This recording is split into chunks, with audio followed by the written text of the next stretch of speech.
So I started having a conversation like 2 days ago, I don't know, about being toxic and going through my toxic season. And, you know, it kind of went off on a little tangent, and I was supposed to come right back to this, but I made it to work and had 1,000,001 things to do.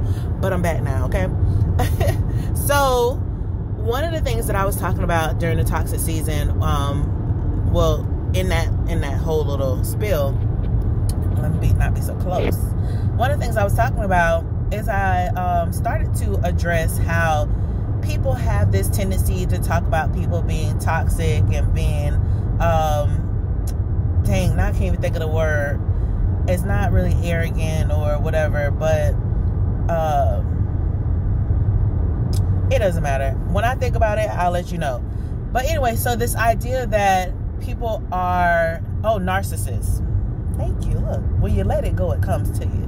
So this idea that people have a tendency to be narcissists or have narcissistic behavior. And I hear this language all the time.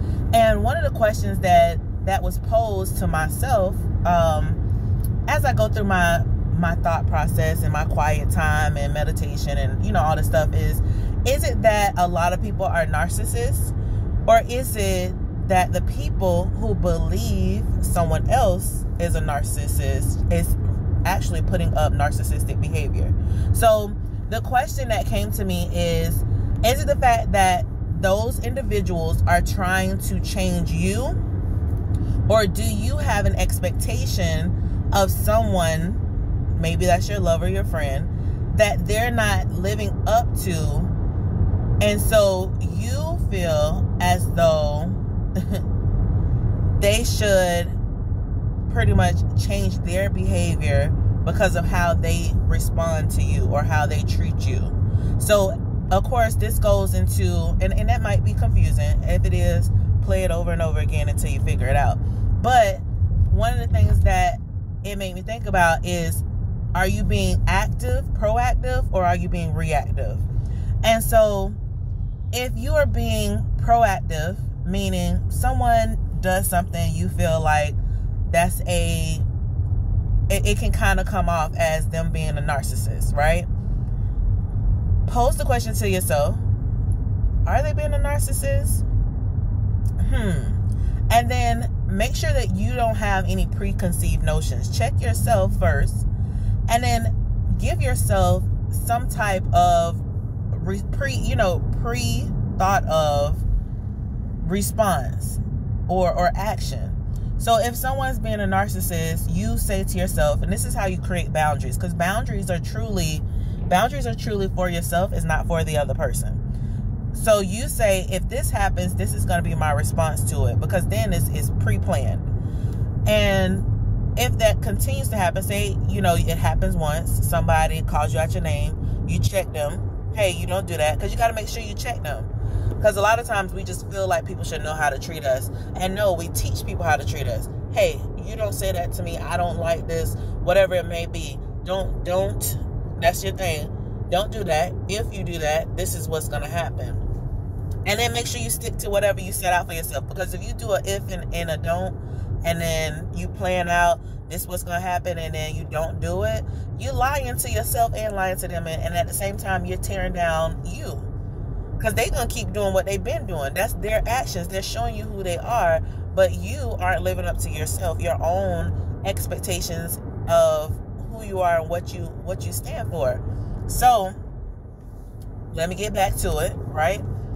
The person does something. You check them. Hey, don't do that because I don't like that shit. Whatever it may be.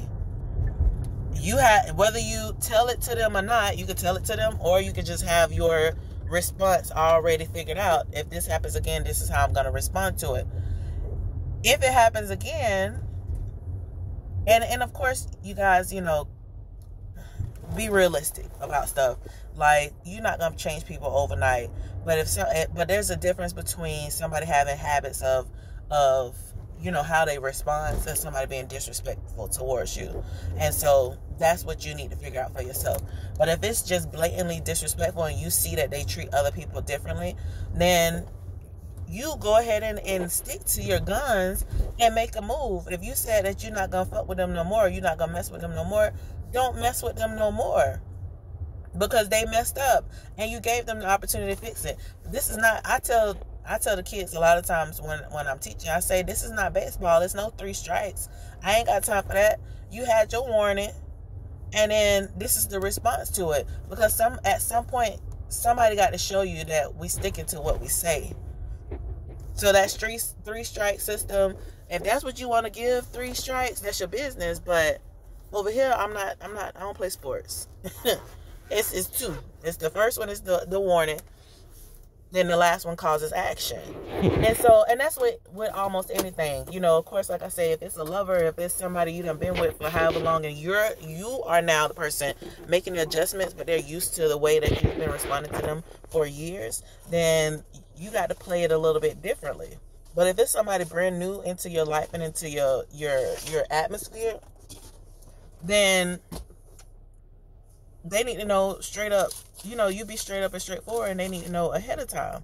But again, going back to a lot of this stuff is, some people are saying that people are being narcissists, and no, you're changing, and the other person is not changing. They're still themselves, and you have a higher expectation of them because you feel that they should be changing with you.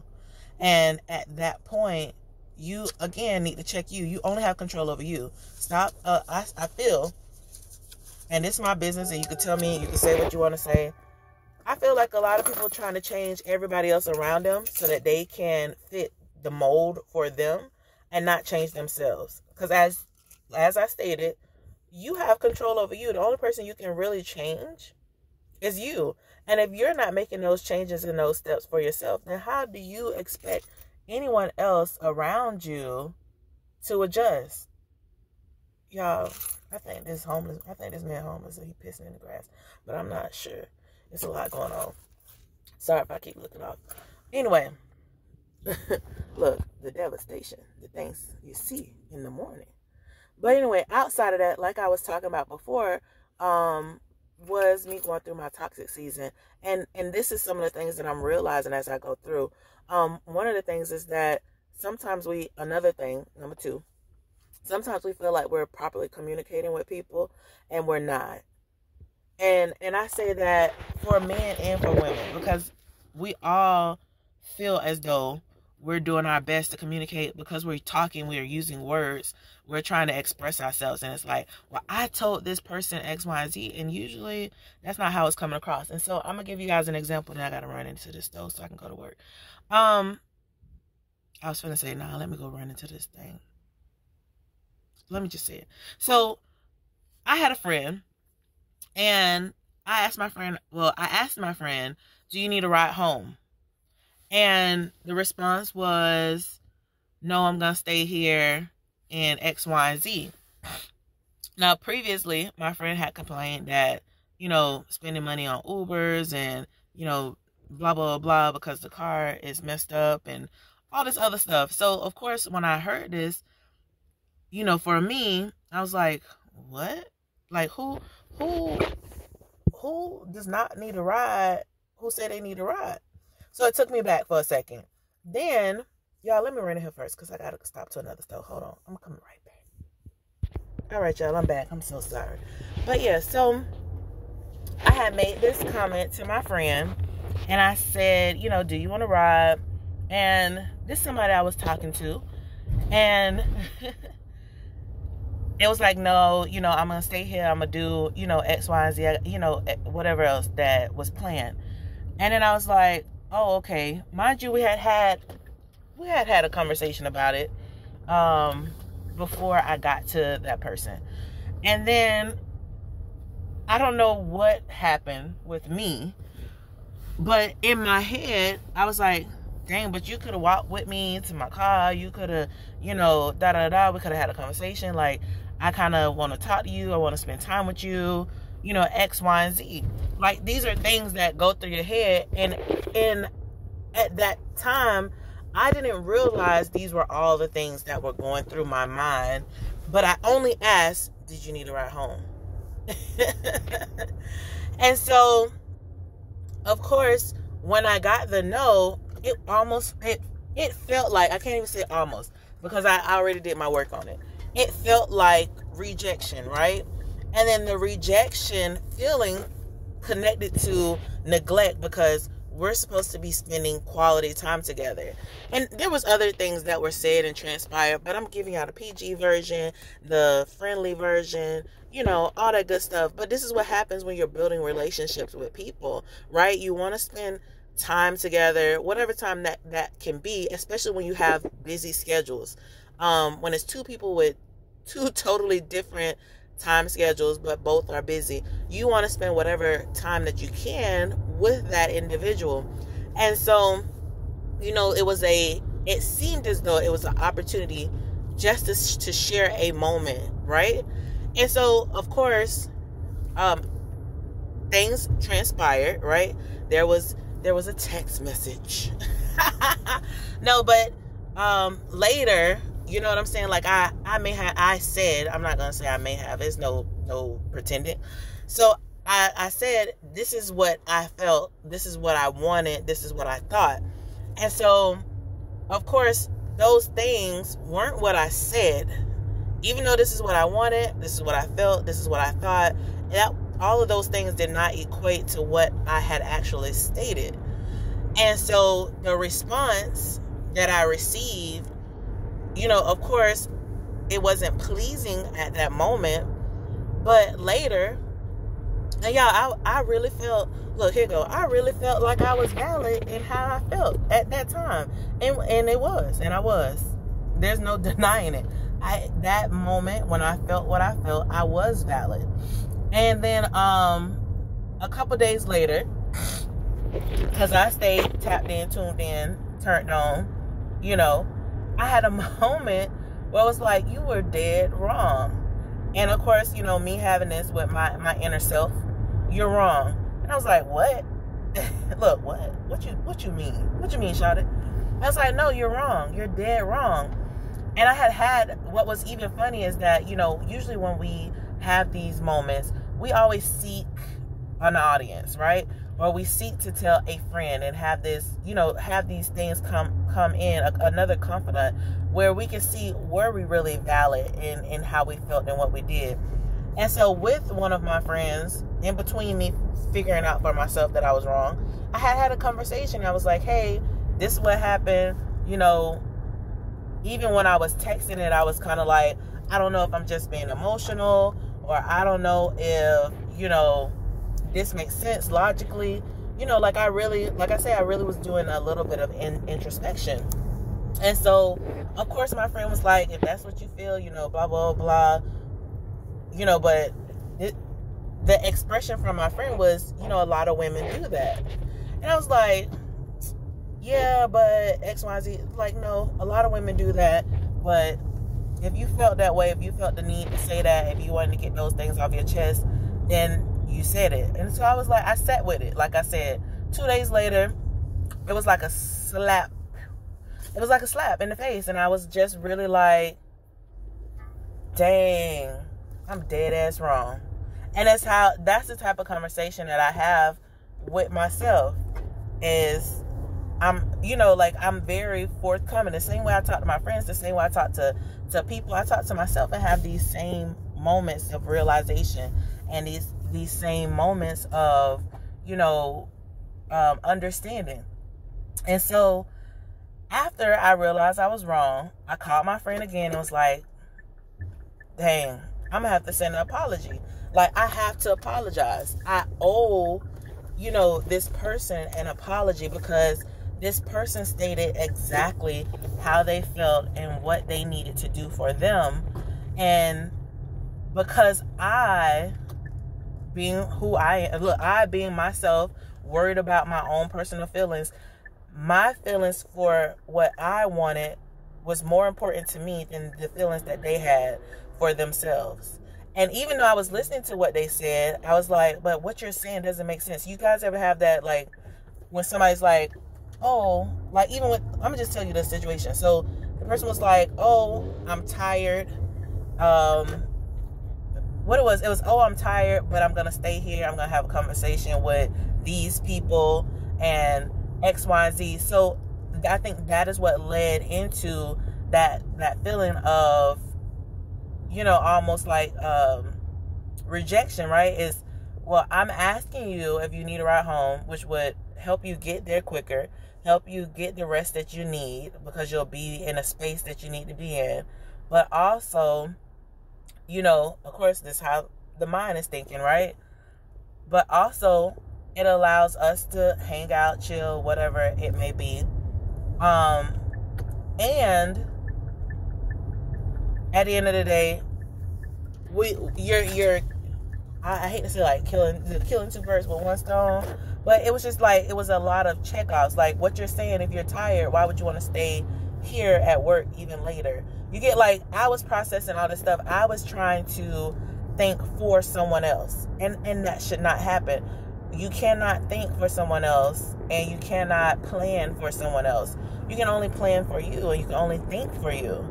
And so, like I said, I went ahead and I apologized. I was like, hey, you know what? You stated exactly what you needed to. You answered the question. It was me who was not clear in my communication and saying, this is what I really want. I want to spend time with you. I feel like a good time would be for us to ride together because I can, like I said, kill two birds with one stone. I can talk to you, hang out with you, drop you off, and then head to where I need to be because we both have busy schedules or whatever else. None of that transpired, even though it's all in my mind and it was all pre-planned. So, sometimes, like I was saying, when people are saying other people are toxic or other people are a narcissist or have narcissistic behaviors or whatever it may be, sometimes we just need to check in with ourselves and make sure that we aren't the people who are who are not properly communicating, who are not clear in their communication, and then, of course, who are not actually being the ones who are trying to be controlling in a situation. Because if a person, any other individual has certain things that they have set out for themselves, it's not our jobs to be controlling or try to manipulate the situation. We all coexist and we all co-create together. And so it is about being open and receptive and ready to hear and understand exactly what is being said and what is going on. And it's about having more clarity. And sometimes there's not enough clarity of the mind because we're too busy in trying to make sure everything is the way that we want it to be. Everything is as we desire it. And guess what? It's not always going to be that way at all. Look, it's not always going to be that way. So, like I said, and I'll continue to say, is we only have control over ourselves. You have full control over you. You have control over your actions. You have control over your reactions. You have control over your thoughts. And sometimes it's about understanding your thoughts. Many times. Look, most of the time.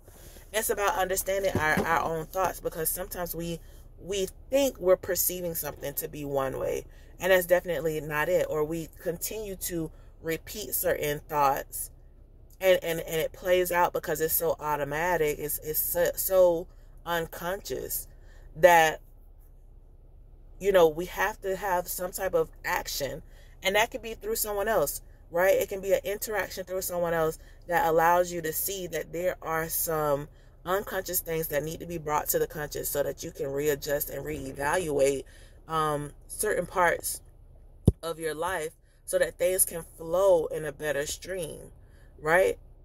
And I think it was Abraham Hicks who talks about going upstream versus going downstream. Upstream going against the current.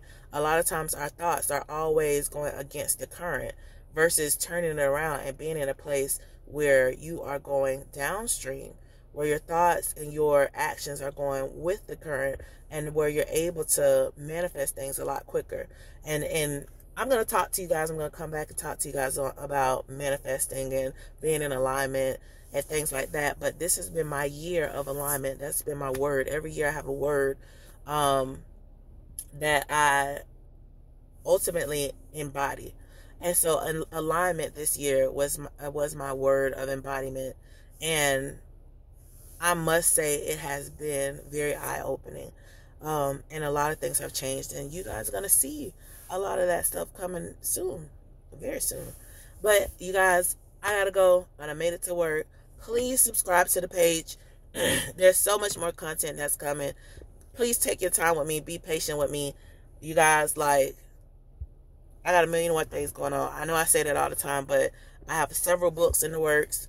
I have my school, Harmony and Power Institute, where I'm helping women and children who lack confidence and clarity regain power and harmony and power within themselves so that they can create the life that they truly deserve. All of what I've talked about today is some of the things that we go through and we cover, and that is some of the things that help us to build mental fortitude. So definitely check it out, look it up. Of course, I'm on here on YouTube. Subscribe, share, like, comment. Please send it out. I really want to get my subscriptions up. I have my podcast that I'm about to get back started. It's been lacking. Sorry. But it has. And I'm going to get that back up and going. I've been working with some ladies. We're going to be having some events coming out very soon. I think one is in February, if I'm not mistaken. I'm going to give you guys more information about that soon, very soon. Of course, I'm a full-time teacher. I'm a coach here at the school on campus, and also taking 2 classes. Like, your girl is busy. But I'm going to always make time. I'm going to always come back. It's about harmonizing my life. So I don't really deal with balancing. Balancing means that something's going to be real down and out, and something going to be real high and on the top concern, whereas harmony is like a symphony, right? Sometimes the sopranos are high, the altos low, the bass is not talking at all, and then sometimes they change it out, but the focus is where it needs to be so that everything works together. But you guys, I love y'all. I love you. I love you. I love you. Have an amazing day, and I'll see y'all later.